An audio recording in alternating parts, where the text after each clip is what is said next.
todo el campo de estudio de la educación, de la tecnología educativa y de la digitalización de la educación está profundamente empañada, digamos, por los problemas sociales que se perciben alrededor de estos fenómenos.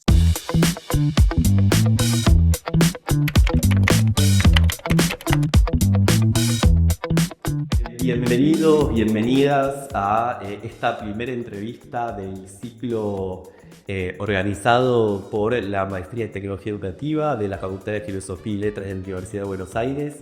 Ciclo que lleva el título de Los buenos problemas y que busca poner en primer plano la actividad creativa de problematización en el el escenario de un mundo en el que es tan pregnante el solucionismo tecnológico, ¿no? Mi nombre es Alejo González.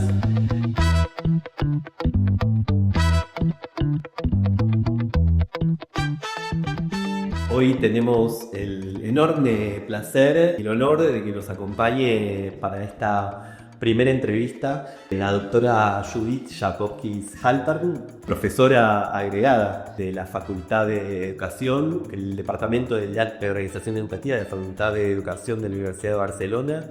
Judith es profesora de la casa, investigadora de proyectos nacionales, internacionales, participantes del grupo Esbrina, que tiene sede acá en la Universidad de Barcelona, en la Facultad de Educación. Trabaja temas muy diversos, entre ellos plataformización, datificación, gobernanza de educación, infancia, bueno, es bastante amplio, es faladico. Bueno, bienvenida, Judith. Muchísimas gracias. La primera pregunta que quería hacerte tiene que ver con el proyecto DigiProte, del que estuviste participando como investigadora principal junto con Pablo Vargas. Quería que me cuentes un poco de ese proyecto y ya metiéndonos directamente en la temática de este ciclo de entrevistas, preguntarte cómo surge, cómo cobra vida, ¿sí? Cuáles son las preguntas y los problemas que le dan vida a este proyecto. Vale, bueno, el proyecto DigiProte es un proyecto nacional, estatal, decimos aquí, financiado con fondos del Ministerio de Ciencia y está pensado para tratar de entender mejor cómo está siendo el proceso por el cual las plataformas digitales entran en la educación pública, en escuelas de educación primaria,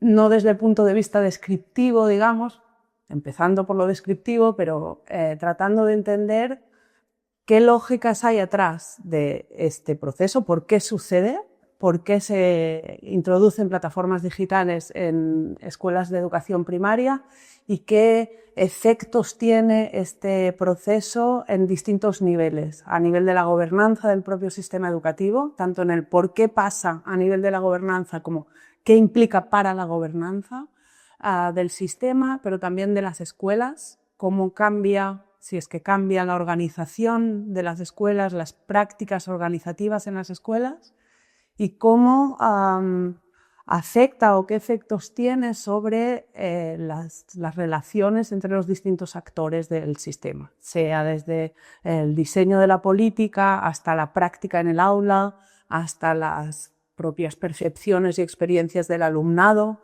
Y esto lo intenta hacer desde una perspectiva que atiende en particular a los derechos de la infancia en los contextos de educación plataformizados.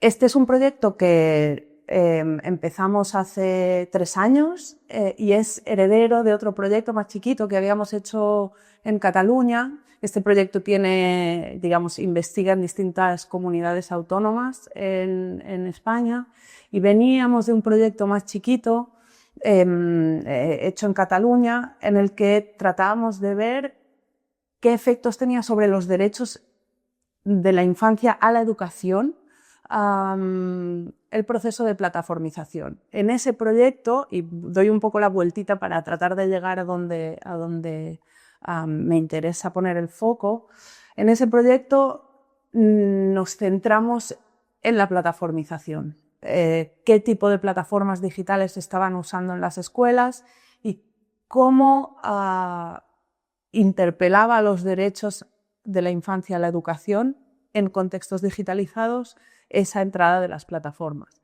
En el desarrollo de ese proyecto nosotros vimos varias cosas que algunas tenían que ver con cómo estaba siendo el proceso y otras tenían que ver con cómo estábamos nosotros preguntando sobre ese proceso, ¿no? ¿Qué nos estábamos interrogando? ¿Qué nos estábamos dejando fuera? No necesariamente porque estuviera allí o porque nosotros lo viéramos, y ahora voy a poner un ejemplo, sino porque quizá era algo que no se estaba problematizando, ¿no? Algo sobre lo que no nos estábamos preguntando demasiado, que era, o que el campo nos estaba preguntando demasiado, que era, aparte de las plataformas, sobre los datos. Entonces, en este proyecto DigiProten nosotros tratamos de ver cómo son los fenómenos de plataformización y de datificación de la educación primaria en el contexto español. En Cataluña en particular se ha trabajado bastante, y en otros contextos, en educación secundaria y en educación secundaria obligatoria en particular, pero mucho menos en educación primaria, que aquí cubre, digamos, la obligatoria desde más o menos los 6 años hasta los 12.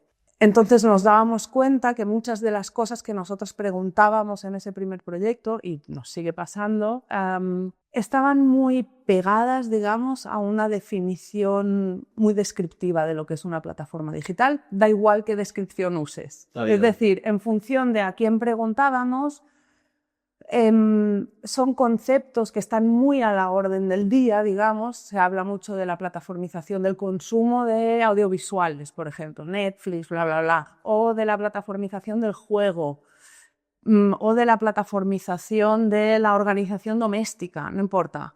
Pero todas estas plataformizaciones son procesos que tienen diferentes efectos, son plataformas distintas de las que estamos hablando y que se despliegan en contextos distintos, ¿no? Entonces, se mezclan mucho los discursos y las percepciones que tenemos las personas porque justamente son entornos muy envolventes, ¿no?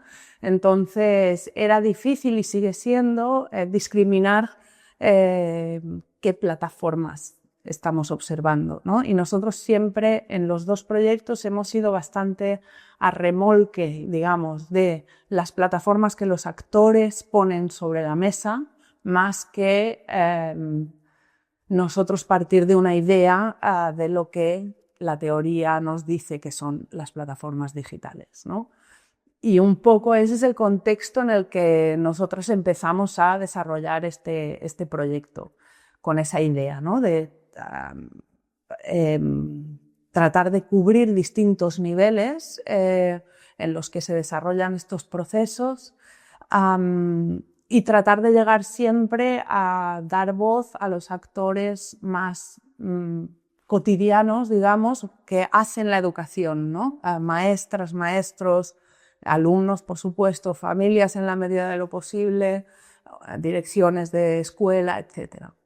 Pensaba recién en esto que dice Gastón Bachelard de que producir conocimiento científico es también pensar o conocer en contra de lo que ya se conoce sobre esas realidades sociales, educativas que investigamos, ¿no?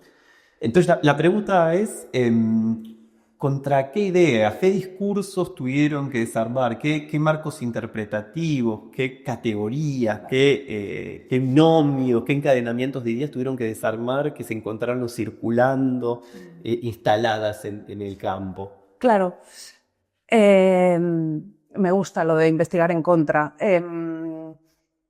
Hay distintas cosas aquí. Por un lado, como la distinción clásica, ¿no?, entre el problema social y el problema sociológico. Yo vengo del campo de la sociología, entonces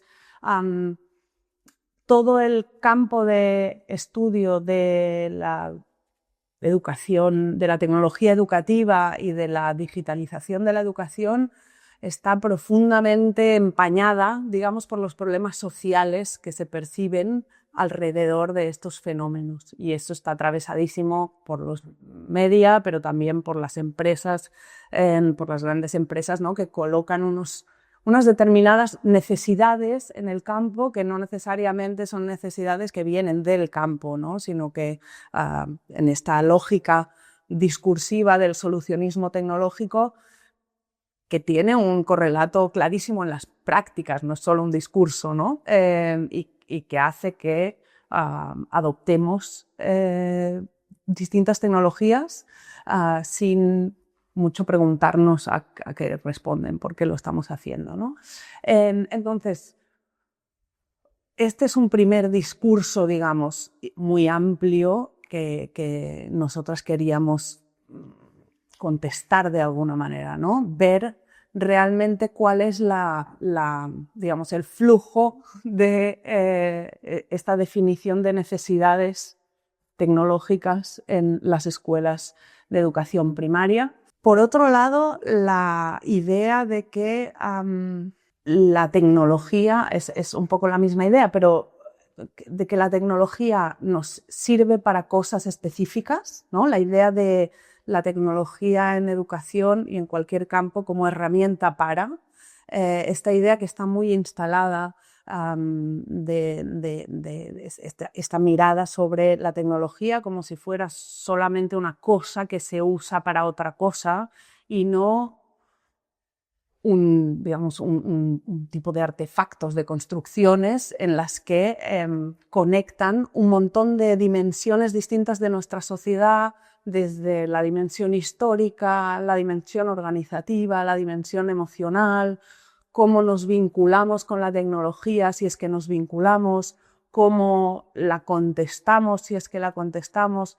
Todas estas preguntas no están demasiado sobre la mesa. Hay una pregunta muy centrada en los usos de la tecnología, cómo se usa y en los impactos de la tecnología. Nosotros no estudiamos los impactos de la tecnología, si es que esto se puede hacer, nosotros no lo hacemos. Nosotros tratamos de ver qué efectos sociales genera y qué fenómenos sociales la han generado. Digamos, no vemos la tecnología como una cosa que aterriza en un contexto, que es como muchas veces se entiende y como muchas veces sucede en realidad, ¿no? Que te llega algo a una escuela y vos como escuela te ves en la necesidad de usar ese algo porque te llegó. Tratamos de entender previamente cómo llega hasta ahí y posteriormente qué desencadena que eso haya llegado ahí, ¿no? Qué tipo de prácticas y de discursos se generan alrededor de ello. Y mientras hablas, no puedo evitar pensar que hay una mirada muy entrada en lo sociomaterial y lo sociotécnico, desde la cual ustedes entonces formularon esas preguntas iniciales, ¿no? Que de algún modo incluso podría decir un lenguaje, una poética, ¿no? Vos hablas de la llegada, el determinismo, las tecnologías que caen en los ámbitos educativos. Entonces, lo que te escucho desarrollar es una mirada sociotécnica que ya estaba presente desde el inicio de la investigación a la hora de formular preguntas y un poco venía a discutir o desarmar ese discurso en la tecnología educativa. Claro, sí y no. Es decir, nosotros somos un grupo muy amplio de investigadoras e investigadores y hay personas que tienen perspectivas que no son quizá tan sociomateriales, sociotécnicas como la mía. Y por otro lado, nosotras nos tenemos que adaptar digamos, tenemos que hacer proyectos que sean atractivos para el financiador y creo que esto es importante decirlo también, ¿no? Cómo formulamos preguntas que sean vendibles, pero al mismo tiempo que nos permitan desarrollar la investigación que queremos desarrollar, ¿no? Entonces, las preguntas que nosotras nos formulamos, si vos lees el proyecto, son bastante más descriptivas de lo que hacemos después. Súper interesante. Porque, digamos, en lo descriptivo no suele haber, no sé por qué, pero no suele haber tanta controversia, como si describir fuera un acto neutral, como lo es la tecnología, ¿no? El tipo de proyectos que nos financian a nosotros son proyectos en los que no hay que entrar en demasiado detalle en el tipo de análisis que vas a hacer después. Entonces, sí se hace, digamos, se hacen explícitos los objetivos, las preguntas de investigación generales, la metodología, pero no se hace explícito, por ejemplo, qué estrategias de análisis se van a utilizar después, qué tipo de posicionamientos nosotras vamos a adoptar cuando tomemos esos datos del campo y los interpretemos, ¿no? Hay una distancia ahí entre los proyectos a partir de los cuales se consigue el financiamiento y lo que efectivamente después se lleva adelante en la práctica. Y entonces me surge la pregunta, ¿hay una referencia en algún punto, una reconstrucción, una reconfiguración de las preguntas, de los problemas de investigación entre el momento de formulación de estos proyectos y el... Totalmente, aunque sea, no lo vivimos, digamos, como un engaño. Nosotros hacemos lo que decimos que hacemos. Lo que pasa es que, primero, que pasa bastante tiempo entre que vos pedís un proyecto y te lo dan. Y no somos gente que nos guste quedarnos quietas. Entonces, bueno, también creo que somos un grupo de investigación que es poco dogmático en este sentido. O sea, cambiamos de opinión. Y algo que nos parecía muy obvio cuando planteamos el proyecto o muy interesante, por ahí cuando nos lo dan ya no nos parece tan interesante o tan obvio, ¿no? Y ahí, bueno, hay bastante margen en la ejecución de los proyectos. Siempre y cuando justifiques que hiciste muchas cosas. Tampoco nadie se fija mucho en qué cosas hiciste. Tenemos algunas constricciones o algunas cosas que hacen ganarte más puntos, por ejemplo, para la ejecución, y eso es dramático. Por ejemplo, los proyectos que tienen metodologías cuantitativas o mixtas tienen mejores puntuaciones en general que los proyectos que son puramente cualitativos, que son los que haríamos nosotras en general, la mayoría del grupo, si nos dijeran, haz lo que quieras. Yo seguramente no haría un cuestionario. Pero poniendo que voy a hacer un cuestionario es posible que me puntúen mejor el proyecto, entonces después lo tengo que hacer.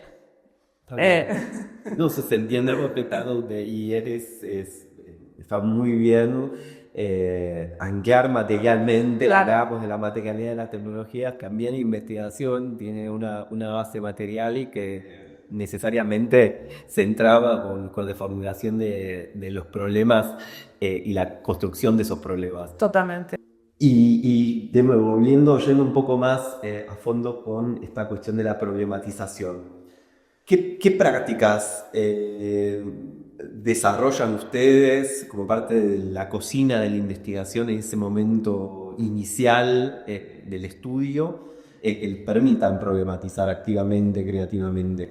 Claro, nosotros tenemos una ventaja, a mí me parece una ventaja muy grande, que es que el grupo de investigación viene de muchos lados distintos. Entonces hay muchas miradas distintas y muchos acentos distintos en lo que a cada una le interesa y lo que cada una tiene como más de fijación, que hace que discutamos genuinamente, digamos, desde la comunicación esto cómo se aborda, desde los estudios de la tecnología educativa clásico esto cómo se aborda, desde la sociología de la educación esto cómo se aborda, ¿no? En esa discusión aparecen muchas cosas, no todas son después asumibles, digamos, por el proyecto. Claro, cada una traemos como nuestro bagaje investigativo, por decirlo así, y eso me parece que nutre bien los distintos niveles a los que queremos llegar, ¿no? Por ejemplo, qué sé yo, desde el punto de vista del análisis más de redes políticas, claro, vos puedes tener una mirada más institucionalista, otro va a tener una mirada más crítica, otro va a tener... Y ahí creo que contribuye mucho como a dudar de lo que nosotras traemos, ¿no? Yo traigo algo que a mí me parece muy obvio porque es lo que yo trabajé siempre y viene Pablo o viene otra persona y me trae otro problema, otra problematización que por ahí yo ni había sido capaz de plantearme desde mi marco epistemológico, ¿no? Entonces yo creo que ahí hay una cuestión interesante en los equipos interdisciplinares que tiene que ver no con después hacer todas las cosas de todas las disciplinas, porque eso no es factible, sino con reflexionar mucho sobre las cosas que nosotras damos por sentado, ¿no? Yo, por ejemplo, yo no venía del campo de la tecnología hace 5 años o 7 años. Y para mí era un campo nuevo, pero al mismo tiempo yo traía unas preocupaciones que por ahí no estaban tanto en ese momento en el grupo, ¿no? En términos de desigualdades educativas, de experiencia escolar desde la desigualdad y no desde el aula, digamos, como espacio aislado. Y yo creo que ahí hemos encontrado distintos equilibrios como para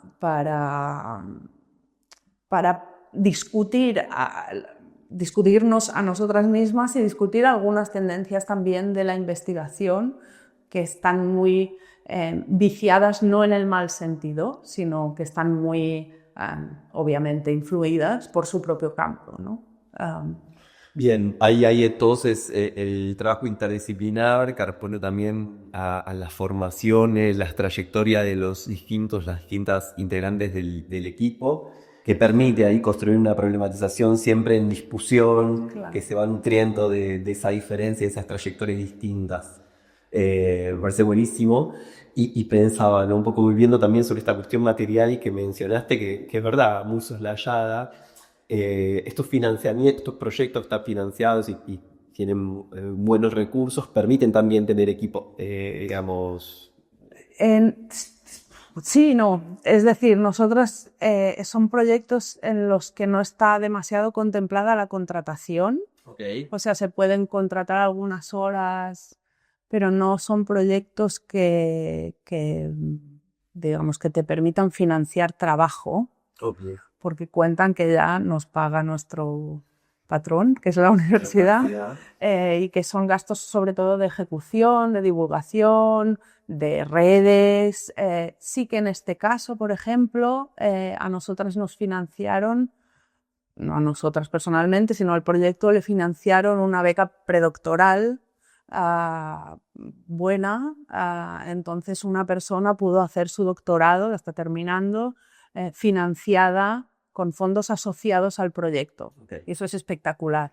Contar con proyectos grandes, claro, no tenemos fondos para pagarle a una persona, pero sí les podemos financiar estancias de investigación, congresos, investigación, ¿no? Campo, y eso atrae también a gente a hacer investigaciones doctorales, que yo creo que es una manera increíble de ponernos también a nosotras en disputa con marcos teóricos y preguntas de investigación que son mucho más específicas de lo que nosotras planteamos en los proyectos, porque son tesis doctorales. Y amplían mucho el alcance de la investigación que puede hacer un proyecto de estas características, ¿no? Porque lo concretan en algunas cuestiones, responden a objetivos que no estaban como objetivos del proyecto, pero sí que nutren a los objetivos del proyecto, y son personas que pueden hacer un trabajo muchas veces mucho más profundo en algunas cuestiones de revisión teórica, porque cuentan con el tiempo para hacerlo, ¿no? Y eso está buenísimo. Trabaja sobre distintos niveles el proyecto, y el nivel de preguntas de investigación del proyecto, y después las preguntas de investigación de las becarias, Exacto. y eso nutre muchísimo ese trabajo multiescalar, multinivel del proyecto. Bien, y para cerrar, te quería hacer una pregunta sobre un poco una mirada sobre el campo de la tecnología educativa y quería saber qué desafíos ves vos en lo relativo a la problematización. Vos sos una investigadora, formás a investigadores e investigadoras. ¿Qué problemas ves en las preguntas de investigación? ¿Qué desafíos ves de esas preguntas de investigación que traen las personas que formás? y que también ves, quizás lo podemos hacer extensivo al campo, a cómo se está investigando hoy en día en el campo de la tecnología educativa. Claro, yo creo, y tiene que ver con lo que decías antes, que son preguntas muchas veces cuando acompañamos a estudiantes de maestría, por ejemplo, o incluso que están terminando el grado, o incluso que están empezando una investigación doctoral. Son preguntas que no se hacen en contra de nada. Y yo creo que esas preguntas tienen que trabajarse más, porque creo que no puede haber preguntas de investigación que sean complacientes, no por una cuestión, digamos, de que no me guste quedar bien, sino porque justamente no aportan nuevas aperturas, digamos, al campo, ¿no? Hay mucha, en tecnología educativa a mí me da la sensación que estamos siempre como en un bucle entre una corriente que está más centrada en los artefactos y otra corriente que está más centrada en los ensamblajes, sean al nivel que sean, de la complejidad que sean, ¿no? Y la corriente de los artefactos, que no le llaman así, digamos, se lleva gran parte de la investigación, ¿no? Vamos a, lo que decía antes, vamos a ver el impacto de introducir tal tecnología en tal contexto. Yo honestamente no sé qué aporta eso al campo de la tecnología educativa, en el sentido de que creo que la producción académica o digamos, el pensamiento académico debería, aunque no lo consiga, tratar de identificar procesos que van más allá de una particularidad. Y a mí me da la sensación que hay mucha investigación que está profundamente conectada con su particularidad y desconectada de todo el resto de cosas que pasan, ¿no? Y creo que esto es algo que no es para nada nuevo, ¿no? Que viene, y lo mismo en la gestión educativa. Creo que estamos muy atravesadas por este tipo de mirada en la investigación educativa y en particular en la tecnología, porque cada día sale una cosa nueva, ¿no? Y yo creo que no deberíamos dejarnos llevar por la cosa nueva que sale, sino intentar ver de dónde sale, por qué sale y qué efectos tiene, pero no esa cosa en particular, porque no sé, va a cambiar, no sé si tiene un efecto tan distinto una tecnología concreta, no sé, que vos uses PowerPoint y que yo use no sé qué.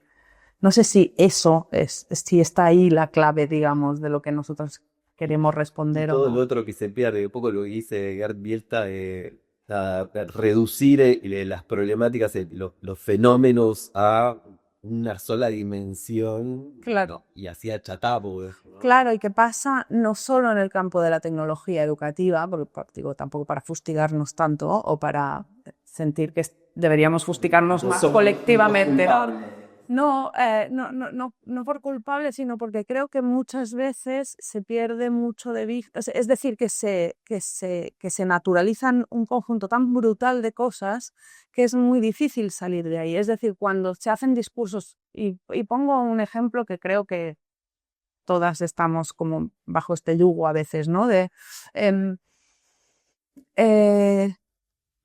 La educación tiene que satisfacer las necesidades del mercado de trabajo. Y esta máxima, que hemos escuchado 150.000 veces, emitida por cualquiera, ¿así? ¿Es así o no? ¿Sí o no? Sí. Por ahí no, o por ahí sí, o por ahí no es sí o no la respuesta, ¿no? Entonces, este tipo de cuestiones atraviesan totalmente el campo de la tecnología educativa. Tenemos que usar y nos pasa mucho, vamos a las escuelas y nos preguntan, bueno, ¿y entonces qué tenemos que hacer? Y como investigadora a mí me da mucha culpa en un punto no poder responder a esa pregunta, porque yo me dedico a investigar esto y al mismo tiempo no sé responder. Claro. Y no sé si debería saber responder en alguna. Podemos preguntarnos juntas, escuela, qué tenemos que hacer. Pero yo no te puedo responder desde afuera. Quizás son preguntas que son a dos voces o a más de dos voces. Claro. Pero evidentemente no son preguntas, por lo que decís, que se puedan responder ni por sí ni por no, ni son preguntas que podemos responder solos o solas. Totalmente, totalmente. Y yo creo que eso es como una característica de muchas preguntas de investigación, como en estadios muy iniciales de la investigación, que son muy frecuentes, ¿no? ¿Funciona esto? Claro. Sí, la búsqueda de intervención directa. ¿Qué pregunta es esta, no? Claro. Bueno, que un poco la idea de volver sobre las preguntas es pensar también en la gramática de producción de esas preguntas. Totalmente. Que quizás parece algo muy obvio, pero el modo en que son formuladas, ¿sí?